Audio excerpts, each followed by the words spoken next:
ਅਮ੍ਰਿਤਾ ਪ੍ਰੀਤਮ ਦੀ ਸਾਹਿਤਿਕ ਸਵੈ ਜੀਵਨੀ ਦਾ ਅਗਲਾ ਅੰਗ ਹੈ ਮੋਮਬੱਤੀਆਂ ਦਾ ਭੇਤ। ਆਪਣੇ ਨਾਲ ਇੱਕ ਮੁਲਾਕਾਤ। ਪਹਿਲੀ ਵਾਰ ਮੈਂ ਉਹਨੂੰ ਵਾਰਿਸ ਸ਼ਾਹ ਦੀ ਕਬਰ ਉੱਤੇ ਵੇਖਿਆ ਸੀ। ਉਹਨੇ ਇੱਕ ਮੋਮਬੱਤੀ ਜਗਾ ਕੇ ਉੱਥੇ ਰੱਖੀ ਸੀ ਤੇ ਮੋਮਬੱਤੀ ਦੇ ਚਾਨਣ 'ਚ ਮੈਂ ਉਹਦੇ ਮੂੰਹ ਵੱਲ ਤੱਕਿਆ ਸੀ। ਹਨੇਰੇ ਰਾਹਾਂ ਉੱਤੇ ਕਈ ਵਾਰ ਚੰਗੇ ਲੋਕ ਦੀਵੇ ਜਗਾ ਕੇ ਰੱਖ ਦਿੰਦੇ ਹਨ। ਮੈਨੂੰ ਯਾਦ ਆਇਆ, ਜਿੱਥੇ ਮੈਂ ਹੋਰ ਕਈ ਦੀਵੇ ਵੇਖੇ ਹਨ, ਉੱਥੇ ਕਈ ਥਾਵੇਂ ਮੈਂ ਇਹੋ ਜਿਹੀਆਂ ਹੀ ਹੋਰ ਬੱਤੀਆਂ ਵੀ ਵੇਖੀਆਂ ਹਨ। ਭਾਵੇਂ ਉਹ ਛੋਟੀਆਂ ਸਨ ਤੇ ਉਹਨਾਂ ਦਾ ਚਾਨਣ ਇਸ ਬੱਤੀ ਦੇ ਚਾਨਣ ਨਾਲੋਂ ਨਿੰਮਾ ਸੀ, ਪਰ ਉਹਨਾਂ ਦੀ ਕੁਝ ਨੁਹਾਰ ਇਸ ਬੱਤੀ ਨਾਲ ਮਿਲਦੀ ਸੀ। ਤੇ ਫਿਰ ਮੈਨੂੰ ਖਿਆਲ ਆਇਆ, ਉਹ ਬੱਤੀਆਂ ਵੀ ਖੌਰੇ ਇਸੇ ਨੇ ਜਗਾਈਆਂ ਹੋਣ। ਮੇਰਾ ਜੀਅ ਕੀਤਾ ਕਿ ਮੈਂ ਬੱਤੀਆਂ ਜਗਾਉਣ ਵਾਲੀ ਨੂੰ ਕੁਝ ਪੁੱਛਾਂ, ਪਰ ਬੱਤੀ ਦੇ ਚਾਨਣ 'ਚ ਮੈਂ ਵੇਖਿਆ ਉਹਦਾ ਮੂੰਹ ਅੱਥਰੂਆਂ ਨਾਲ ਭਿੱਜਾ ਹੋਇਆ ਸੀ। ਮੈਂ ਉਹਨੂੰ ਕੁਛ ਨਾ ਪੁੱਛਿਆ। ਬੜੇ ਵਰ੍ਹੇ ਬੀਤ ਗਏ। ਸਮਿਆਂ ਦੀ ਰਾਤ ਬੜੀ ਲੰਬੀ ਹੁੰਦੀ ਹੈ।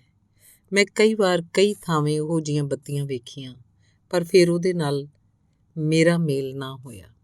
ਉਂਝ ਕਦੇ ਕਦੇ ਕਿਸੇ ਬੱਤੀ ਦੀ ਲਾਟ ਉੱਚੀ ਹੁੰਦੀ, ਉਹਦੇ 'ਚੋਂ ਮੈਨੂੰ ਇੱਕ ਆਵਾਜ਼ ਆਉਂਦੀ। ਕਦੇ ਕੋਈ ਬੱਤੀ ਆਖਦੀ, ਜ਼ਰ ਖਰੀਦ ਜੋਰੂ ਦੇ ਵਾਕਰ, ਫਸਲਾਂ ਦੀ ਵੀ ਇੱਕ ਕਹਾਣੀ, ਮੰਡੀਆਂ ਦੇ ਵਿੱਚ ਵਿਕਦੀ ਰਹੀ ਕਣਕਾਂ ਦੀ ਭਰਪੂਰ ਜਵਾਨੀ। ਇਸ ਦੀ ਨਾਰੀ ਰੂਹ ਅੱਜ ਵਿਕਣੋਂ ਕਰਦੀ ਹੈ ਇਨਕਾਰ, ਛੱਲੀਆਂ ਸੂਤ ਕੱਤਦੀਆਂ ਪਈਆਂ, ਪੈਂਦਾ ਪਿਆ ਖਿਲਾਰ। ਕਦੀ ਕੋਈ ਬੱਤੀ ਆਖਦੀ, ਇਹ ਧਰਤੀ ਅੱਜ ਲੋਕਾਂ ਜੋਗੀ, ਇਹ ਲੋਕੀ ਅੱਜ ਧਰਤੀ ਜੋਗੇ, ਭਰ ਕੇ ਚਾੜ ਹਾਂਡੀਆਂ ਕੁੜੀਏ, ਭਰ ਕੇ ਗੁੰਨ ਪਰਾਤ, ਮੇਰੀ ਇਕਰਾਰਾਂ ਵਾਲੀ ਰਾਤ।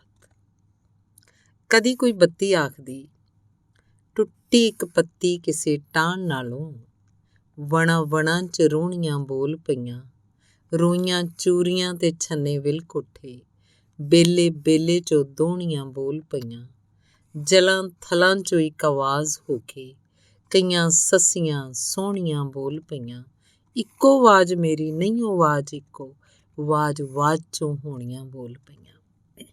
ਤੇ ਫਿਰ ਆਵਾਜ਼ ਆਉਂਦੀ, ਹੱਕ ਸਮੇਂ ਦਾ ਸ਼ਾਹ ਸਵਾਰ ਹੋਵੇ, ਵਾਗ ਸਮੇਂ ਦੀ ਇੰਜ ਸੰਭਾਲਣਾ ਵੇ, ਪੈਰ ਜੱਗ ਦੇ ਮੰਜ਼ਲਾਂ ਢੂੰਡ ਸਕਣ, ਦੋਹਾਂ ਦੀਵਿਆਂ ਨੂੰ ਈਕਣ ਬਾਲਣਾ ਵੇ, ਨਵੀਂ ਰੁੱਤ ਦਾ ਕੋਈ ਸੰਦੇਸ਼ ਦੇਣਾ, ਇਸ ਕਾਨੀ ਦੀ ਲਾਜ ਨੂੰ ਪਾਲਣਾ ਵੇ, ਬੂਰ ਪਵੇ ਜੋ ਜ਼ਿਮੀ ਦੇ ਰੁੱਖ ਉੱਤੇ, ਟਾਹਣੀ ਅਮਨ ਦੀ ਉਮਰ ਦਾ ਆਲਣਾ ਵੇ। ਕਦੇ ਕੋਈ ਬੱਤੀ ਆਖਦੀ, ਗੀਤ ਮੇਰੇ ਕਰਦੇ ਮੇਰੇ ਇਸ਼ਕ ਦਾ ਕਰਜ਼ਾ ਅਦਾ, ਤੇਰੀ ਹਰ ਇੱਕ ਸਤਰ 'ਚੋਂ ਆਵੇ ਜ਼ਮਾਨੇ ਦੀ ਸਦਾ। ਪਤਾ ਨਹੀਂ ਕਿੰਨੇ ਕੁ ਮੀਲ ਮੇਰੇ ਪੈਰਾਂ ਹੇਠੋਂ ਲੰਘ ਗਏ ਤੇ ਫਿਰ ਹਨੇਰੇ ਵਿੱਚ ਭਟਕਦਿਆਂ ਕੱਚੇ ਰਾਹ ਵੀ ਮੇਰੇ ਪੈਰਾਂ ਅੱਗੋਂ ਗੁਆਚ ਗਏ। ਇਸ ਹਨੇਰੇ ਵਿੱਚ ਕਦੇ ਦੂਰੋਂ ਕਿਸੇ ਰਾਹੀ ਦੀ ਚੀਖ ਸੁਣਾਈ ਦਿੰਦੀ, ਪਤਾ ਨਾ ਲੱਗਦਾ ਕਿ ਉਹਦੇ ਨਾਲ ਕੀ ਵਾਪਰਿਆ ਸੀ, ਤੇ ਫਿਰ ਕੋਰੇ ਵਰਗੀ ਚੁੱਪ ਛਾ ਜਾਂਦੀ। ਜਦੋਂ ਕਿਸੇ ਬੜੇ ਵੱਡੇ ਖੰਭਾਂ ਵਾਲੇ ਪੰਛੀ ਦੇ ਝਪਟਣ ਦੀ ਆਵਾਜ਼ ਆਉਂਦੀ ਤੇ ਨਾਲ ਇੱਕ ਮਨੁੱਖੀ ਚੀਕ ਤੇ ਫਿਰ ਮੌਤ ਵਰਗੀ ਸ਼ਾਂਤੀ ਹੋ ਜਾਂਦੀ। ਇੱਕ ਵਾਰੀ ਮੈਨੂੰ ਨਿੱਕੀ ਜਿਹੀ ਇੱਕ ਲੋਅ ਦਿਸੀ। ਉਹਦੀ ਸੇਧ ਵੱਲ ਜਾਂਦਿਆਂ ਮੈਂ ਦੂਰੋਂ ਵੇਖਿਆ, ਪੱਥਰਾਂ ਦੀ ਇੱਕ ਵੱਡੀ ਗੁਫਾ ਦੇ ਮੂੰਹ ਅੱਗੇ ਕੋਈ ਮੋਮਬੱਤੀ ਜਗਾ ਰਿਹਾ ਸੀ। ਮੈਂ ਪਛਾਣ ਲਿਆ, ਉਹੀਓ ਮੂੰਹ ਸੀ ਜਿਹੜਾ ਕਈ ਵਰ੍ਹੇ ਹੋਏ ਮੈਂ ਵਾਰਿਸ ਸ਼ਾਹ ਦੀ ਕਬਰ ਉੱਤੇ ਵੇਖਿਆ ਸੀ। ਅੱਜ ਮੈਂ ਇਹਦੇ ਨਾਲ ਗੱਲਾਂ ਕਰਾਂਗੀ, ਬੜੀਆਂ ਗੱਲਾਂ। ਮੈਂ ਦਿਲ ਵਿੱਚ ਧਾਰ ਲਿਆ ਤੇ ਉਹਦੇ ਨੇੜੇ ਹੋ ਗਈ। ਤੇਰੀਆਂ ਬੱਤੀਆਂ ਸਦਾ ਜਗਦੀਆਂ ਰਹਿਣ ਮੇਰੀ ਭੈਣ, ਉਹਦੇ ਮੋਢੇ ਕੋਲ ਉੜ ਕੇ ਮੈਂ ਆਖਿਆ। ਉਹਨੇ ਪਰਤ ਕੇ ਮੇਰੇ ਮੂੰਹ ਵੱਲ ਵੇਖਿਆ। ਕੁਛ ਦੇਰ ਚੁੱਪ ਰਹੀ ਤੇ ਫਿਰ ਉਸਨੇ ਹੌਲੀ ਜਿਹੀ ਕਿਹਾ, ਕੋਈ ਬੱਤੀ ਵੀ ਸਦਾ ਨਹੀਂ ਜਗ ਸਕਦੀ, ਪਰ ਜਿੰਨਾ ਚਿਰ ਵੀ ਜਗਦੀ ਰਵੇ। ਮੈਂ ਕਈਆਂ ਰਾਹਾਂ ਉੱਤੇ ਤੇਰੀਆਂ ਬੱਤੀਆਂ ਵੇਖੀਆਂ ਨੇ, ਕਈ ਬੁਝ ਗਈਆਂ ਨੇ, ਕਈ ਜਗਦੀਆਂ ਨੇ, ਪਰ ਏਡੇ ਹਨੇਰਿਆਂ 'ਚ ਬੱਤੀਆਂ ਕੀ ਕਰ ਸਕਦੀਆਂ ਨੇ। ਬੜੇ ਚੰਗੇ ਲੋਕ ਮੇਰੇ ਨਾਲ ਚੰਗੀਆਂ ਬੱਤੀਆਂ ਬਾਲਦੇ ਨੇ। ਮੈਂ ਤੈਨੂੰ ਇਹ ਅੱਗੇ ਵੀ ਇੱਕ ਵਾਰ ਵੇਖਿਆ ਸੀ। ਕਦੋਂ? ਬੜੀ ਦੇਰ ਹੋਈ। ਉਦੋਂ ਤੂੰ ਵਾਰਿਸ ਸ਼ਾਹ ਦੀ ਕਬਰ ਉੱਤੇ ਜਾ ਕੇ ਇੱਕ ਮੋਮਬੱਤੀ ਜਗਾਈ ਸੀ। ਉਦੋਂ? ਉਦੋਂ ਸਾਰੇ ਰਾਹ ਲਹੂ ਨਾਲ ਭਿੱਜੇ ਹੋਏ ਸਨ। ਮੈਨੂੰ ਯਾਦ ਏ ਤੇ ਫਿਰ ਕਈ ਵਾਰ ਕਈ ਥਾਈਂ ਮੈਂ ਇਹੋ ਜਿਹੀਆਂ ਬੱਤੀਆਂ ਵੇਖੀਆਂ। ਜਦੋਂ ਵੀ ਮੈਂ ਤੇਰੀ ਕੋਈ ਬੱਤੀ ਵੇਖਦੀ ਸਾਂ ਮੈਨੂੰ ਤੇਰਾ ਮੂੰਹ ਯਾਦ ਆਉਂਦਾ ਸੀ। ਮੈਂ ਕਿੰਨੀਆਂ ਕੁ ਬੱਤੀਆਂ ਜਗਾ ਲਵਾਂਗੀ, ਹਨੇਰੇ ਦਾ ਕਿਤੇ ਥਾਂ ਨਹੀਂ ਪੈਂਦਾ। ਰਾਹ ਸੂਲਾਂ ਨਾਲ ਭਰੇ ਹੋਏ ਨੇ ਤੇ ਜਿਹੜੇ ਜਰਵਾਣੇ ਹਨੇਰੇ 'ਚ ਲੋਕਾਂ ਨੂੰ ਲੁੱਟਦੇ ਨੇ ਉਹ ਵਾਹ ਲੱਗਦੇ ਬੱਤੀਆਂ ਵੀ ਬੁਝਾ ਦਿੰਦੇ ਨੇ। ਮੈਂ ਤੇਰੇ ਕੋਲੋਂ ਇੱਕ ਗੱਲ ਪੁੱਛਾਂ? ਪੁੱਛ ਲੈ। ਇਹਨਾਂ ਬੱਤੀਆਂ ਦੇ ਜਗਾਉਣ ਜੋਗਾ ਤੂੰ ਚਾਨਣ ਕਿੱਥੋਂ ਲਿਆ ਸੀ? ਮੇਰੇ ਅਣਜਾਣੇ ਸਵਾਲ ਉੱਤੇ ਪਹਿਲਾਂ ਹੱਸ ਪਈ ਤੇ ਫਿਰ ਉਹਨੇ ਮੇਰੇ ਹੱਥ ਨੂੰ ਆਪਣੀਆਂ ਤਲੀਆਂ 'ਚ ਲੈ ਕੇ ਆਖਿਆ, ਤੂੰ ਮੇਰੀ ਕਹਾਣੀ ਸੁਣ ਕੇ ਕੀ ਕਰੇਂਗੀ? ਮੇਰੀਆਂ ਅੱਖਾਂ 'ਚ ਤਰਲਾ ਭਰਿਆ ਹੋਇਆ ਸੀ। ਮੈਂ ਹੌਲੀ ਜਿਹੀ ਆਖਿਆ, ਤੂੰ ਲੋਕਾਂ ਦੇ ਰਾਹ ਉੱਤੇ ਚਾਨਣ ਕਰਨੀ ਏ, ਇਸ ਲਈ ਮੈਨੂੰ ਤੂੰ ਚੰਗੀ ਲੱਗਣੀ ਏ। ਨਹੀਂ ਮੇਰੀ ਭੈਣ, ਇਹੋ ਜਿਹਾ ਭੁਲੇਖਾ ਤੈਨੂੰ ਕਿਵੇਂ ਪਿਆ? ਏਡੀ ਸ਼ਕਤੀ ਮੇਰੇ 'ਚ ਨਹੀਂ। ਚੰਗੇ ਲੋਕਾਂ ਨੇ ਤਾਂ ਲੋਕਾਂ ਲਈ ਕਈ ਉੱਚੇ ਤੇ ਚਾਨਣੇ ਘਰ ਪਾਏ ਹੋਣਗੇ, ਮਸ਼ਾਲਾਂ ਬਾਲੀਆਂ ਹੋਣਗੀਆਂ, ਦੀਵੇ ਜਗਾਏ ਹੋਣਗੇ, ਲੋਕਾਂ ਨੂੰ ਉਹਨਾਂ ਦੇ ਰਾਹ ਦੱਸੇ ਹੋਣਗੇ, ਪਰ ਮੇਰੇ ਕੋਲ ਏਡੀ ਸ਼ਕਤੀ ਨਹੀਂ, ਨਾ ਮੈਨੂੰ ਰਾਹਾਂ ਦਾ ਗਿਆਨ ਹੈ। ਪਰ ਤੇਰੀਆਂ ਮੋਮਬੱਤੀਆਂ, ਇਹਨਾਂ 'ਚ ਰਾਹ ਦੱਸਣ ਵਾਲਾ ਗੁਮਾਨ ਕੋਈ ਨਹੀਂ, ਪਰ ਜੇ ਕੋਈ ਰਾਹ ਜਾਂਦਾ ਇਹਨਾਂ ਦੇ ਚਾਨਣ ਸਦਕਾ ਕਿਸੇ ਖੱਡ ਖਾਈ ਤੋਂ ਬਚ ਜਾਵੇ ਤਾਂ ਮੇਰੇ ਲਈ ਉਹੀ ਬਹੁਤ ਹੈ। ਫਿਰ ਠਹਿਰ ਕੇ ਉਹਨੇ ਕਿਹਾ, ਕਈ ਸਿਆਣੇ ਮੈਨੂੰ ਪੁੱਛਦੇ ਨੇ ਇਹਨਾਂ ਬੱਤੀਆਂ ਦੀ ਜ਼ਾਤ ਕੀ ਹੈ। ਕਦੇ ਕਿਸੇ ਵਾਦ ਨਾਲ ਤੇ ਕਦੇ ਕਿਸੇ ਵਾਦ ਨਾਲ ਇਹਨਾਂ ਦਾ ਨਾਂ ਧਰਦੇ ਨੇ, ਪਰ ਮੈਨੂੰ ਤੇ ਇਹਨਾਂ ਦਾ ਨਾਂ ਧਰਨਾ ਵੀ ਨਹੀਂ ਆਉਂਦਾ। ਪਰ ਤੂੰ ਮੈਨੂੰ ਇਹਨਾਂ ਬੱਤੀਆਂ ਦਾ ਭੇਤ ਨਹੀਂ ਦੱਸੇਂਗੀ? ਇਹਦੇ 'ਚ ਭੇਤ ਵਾਲੀ ਕੋਈ ਗੱਲ ਹੀ ਨਹੀਂ ਮੇਰੀ ਰਾਣੀ। ਮੇਰੇ ਕੋਲ ਸਿਰਫ ਇੱਕ ਔਰਤ ਦਾ ਸਾਦਾ ਤੇ ਸੁੱਚਾ ਦਿਲ ਹੈ ਤੇ ਇੱਕ ਦਿਨ ਮੈਂ ਸੁੱਚੇ ਦਿਲ ਦੀ ਸਾਰੀ ਅਰਾਧਨਾ ਨਾਲ ਮੁਹੱਬਤ ਦਾ ਮੂੰਹ ਵੇਖਿਆ ਸੀ। ਕਿਹੋ ਜਿਹਾ ਮੂੰਹ ਸੀ ਉਹਦਾ?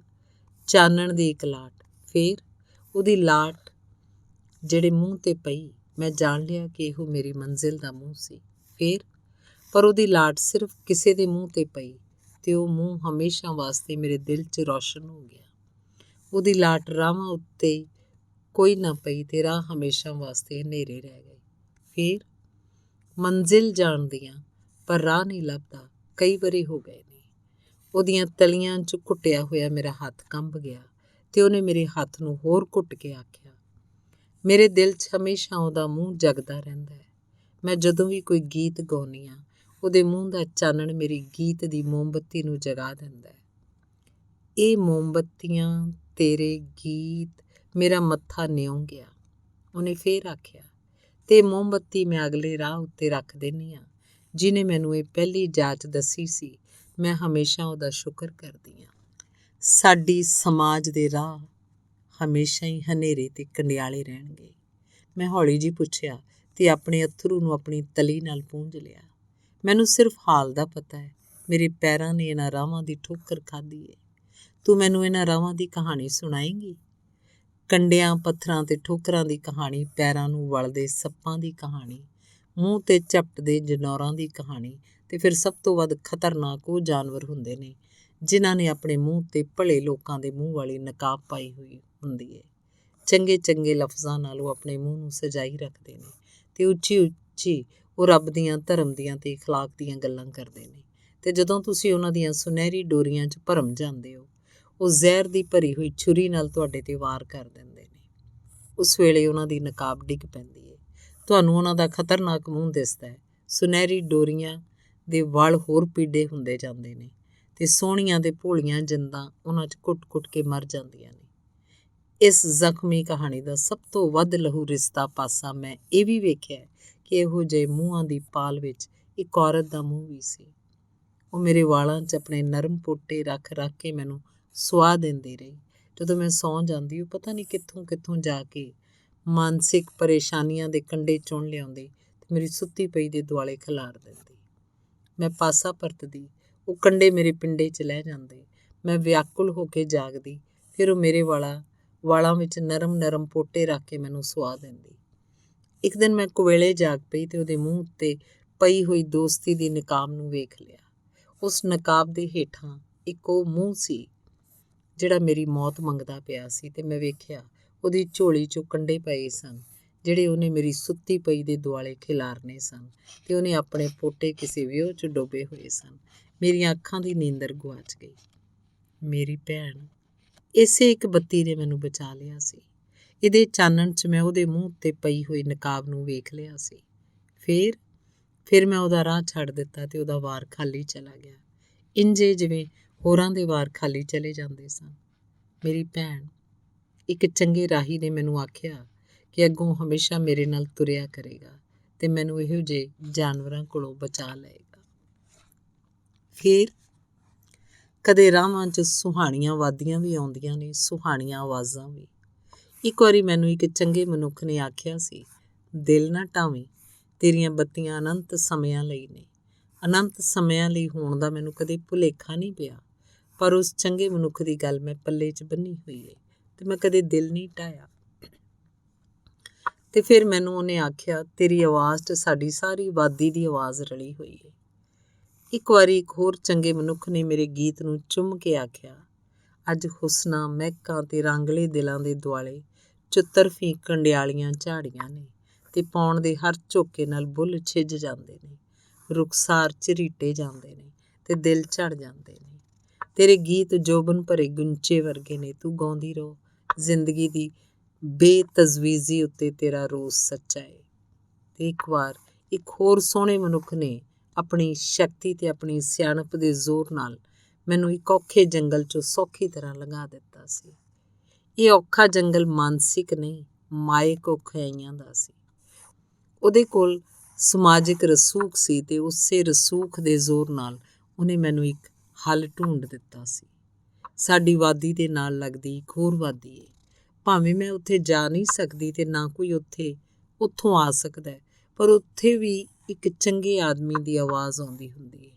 ਤੂੰ ਗੀਤ ਗਾਉਣੇ ਨਾ ਛੱਡੀ। ਮੈਂ ਇਹਨਾਂ ਦੀਆਂ ਸੁਰਾਂ ਨਾਲ ਕਈ ਸੋਹਣੀਆਂ ਕਹਾਣੀਆਂ ਪਾਉਂਦਾ ਹਾਂ ਤੇ ਮੇਰੀ ਵਾਦੀ ਦੇ ਲੋਕ ਝੂਮਰ ਨਾਚ ਛੇੜਦੇ ਨੇ।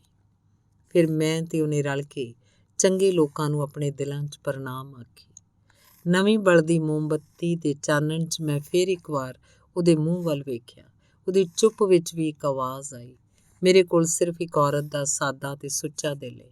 ਮੇਰੇ ਕੋਲ ਕੋਈ ਸ਼ਕਤੀ ਨਹੀਂ, ਨਾ ਮੈਨੂੰ ਰਾਹਾਂ ਦਾ ਗਿਆਨ ਏ, ਪਰ ਜੇ ਕੋਈ ਰਾਹ ਜਾਂਦਾ ਇਹਨਾਂ ਬੱਤੀਆਂ ਦੇ ਚਾਨਣ ਸਦਕਾ ਕਿਸੇ ਖੱਡ ਖਾਈ ਤੋਂ ਬਚ ਜਾਏ ਤਾਂ ਮੇਰੇ ਲਈ ਉਹੀ ਬਹੁਤ ਏ। ਫਿਰ ਮੋਮਬੱਤੀ ਦੀ ਲਾਟ ਵਿੱਚੋਂ ਇੱਕ ਆਵਾਜ਼ ਆਈ, ਹੱਡ ਜਿਨ੍ਹਾਂ ਦੇ ਪ੍ਰੀਤੀਆਂ, ਗਾਉਂਦੇ ਦੀਪਕ ਰਾਗ, ਬੱਤੀ ਵੱਟਦੇ ਉਮਰ ਦੀ, ਬਲਦੇ ਵਾਂਗ ਚਿਰਾਗ। ਧੰਨਵਾਦ।